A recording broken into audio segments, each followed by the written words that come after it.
Ayan o. Remulla Brothers, pag-usapan natin. Ayan.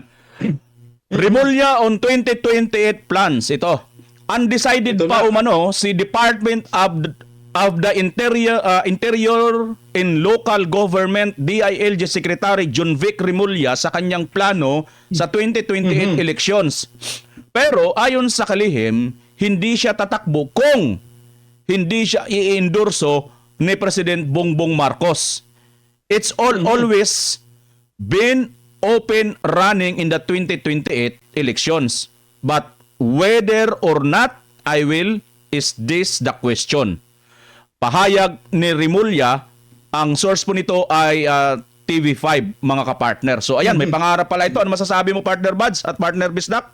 Alam mo, eto si Remulla, wala naman talagang nag-aakala na tatakbo to eh.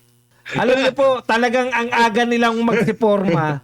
Kaya ngayon, ang projection nito ni DILG, kala mo pag nag-promote siya, kala mo ang ganda-ganda na nangyari sa bansa eh. Mababa ang krimen, wala na raw patayan. Yan yung nababalitaan namin ng mga pulis mismo, yung mga Sangkot.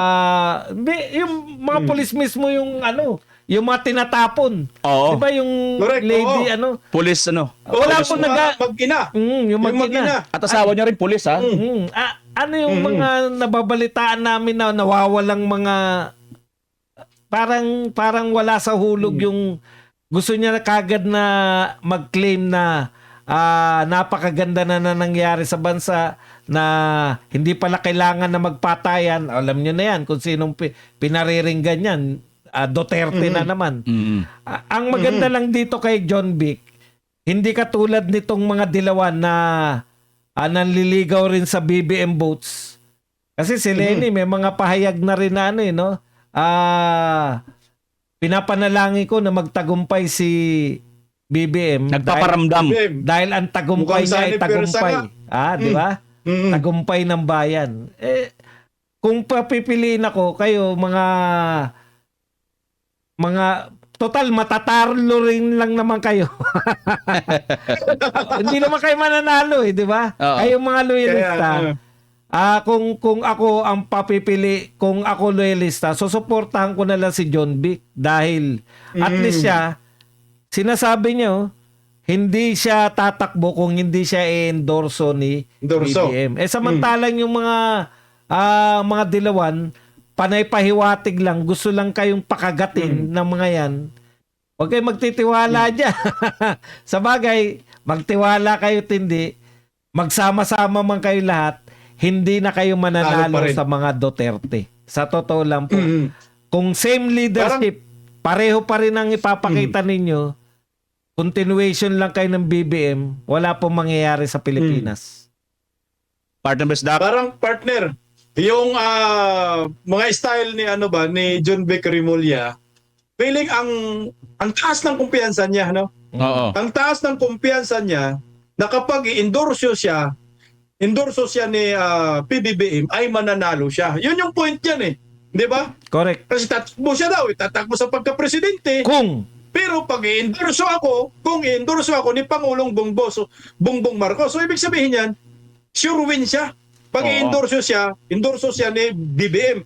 Pero partner, yung endorsement power ni Pangulong Bongbong Marcos, bagsak yan, partner.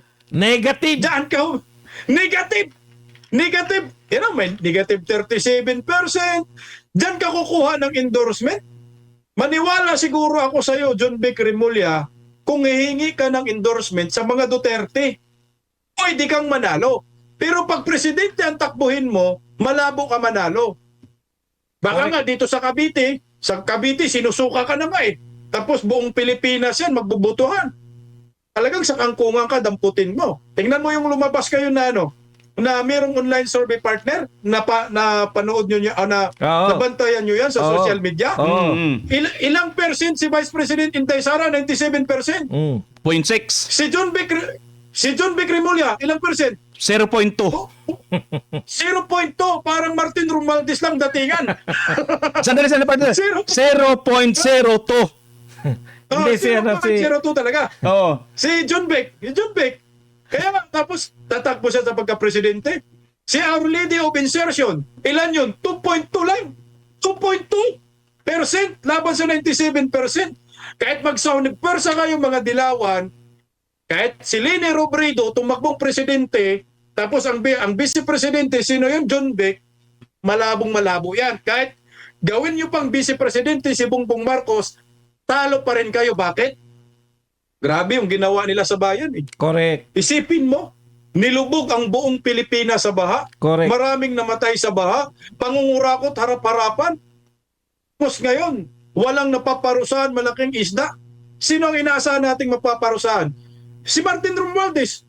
Siguro ipakulong nyo si Martin Romualdez, Sandro Marcos, baka sakali manalo pa kayo pag endorso kayo ni Bongbong Marcos. Partner, no? Napansin ko lang, sabi mo, ilan ang nakuha ni, ni John Vic? 0.2, di ba? 0.2. 0.2. Alam mo kung sino lang yung to na yon? Sino? Si John Vic at saka si Buying, silang dalawa. So, ibig sabihin yan, ayaw rin iboto ng mga Marcos loyalist, itong John Vic. Oo.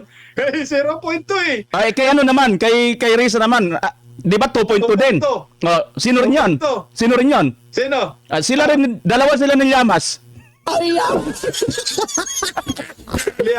Diba? Wala na, partner. No chance na sila. No chance of winning sila. Kaya itong mga kongresista, panigurado, magtatalunan yan, partner, bago matapos tong taong ito, partner. Kaya nga Kasi alam na nila. pressurein ng mga mamamayan, no? Pressurein nyo po diyan sa Visayas at Mindanao na wag na silang makisama diyan dahil sa impeachment kay BP Sara. Ipaalala nyo na future president po yang tatalunin nila, partner. Oo, partner. Tsaka, may kakaharapin pa dito si John Vic. Mukhang yung kanyang to, baka alog-alog pa yun, yung 0.2% niya. Kasi andyan pa yung kanyang karibal dyan, partner. Alam mo yung sino? Aba, yung si Paris Diwata, mga kakaribal niya dyan. Si Torre. Oo, di ba? Si Torre. Papayag ba si Torre eh? Pero si Torre partner, ayaw daw niya pumasok sa politika. Mukhang alam niya na matatalo siya. Kahit anong daw kumbinsi sa kanya, ayaw daw niya pumasok. Wala na, talo na eh. Walang magandang ligasiya ang Marcos admin na pwedeng ipagmalaki sa maraming Pilipino, mga botante. Iboto nyo kami. Ipagpatuloy namin ang build, ang war on drugs. Walang ganun, partner eh. Correct. Kaya mananalo yan si BBM dahil sa word na continuity. Continuity, partner, di ba? Correct. Ay, Continuity. yung mga yung lahat ng mga nasimula ni former President Duterte ipagpatuloy. Doon siya nanalo ngayon anong ipagpatuloy ni John Vic sa ginagawa ni Bongbong Marcos? Ipagpatuloy yung paglilima sa kaba ng bayan. Si Raulo ng mga botante pag iboto nyo si John Vic pag ganun, partner. parang dyan din nabudol si Vice President Sara Duterte yung tungkol dyan sa ipagpapatuloy niya yung continuity, di ba, partner? Dinig na dinig natin yan, sinabi ni BP Inday. Laging sinasabi yan ni BP Sara sa mga speech niya na itutuloy namin ng unity team ang mga ginawa ni dating Pangulong Duterte. Yan yung una niyang pambungad, partner eh.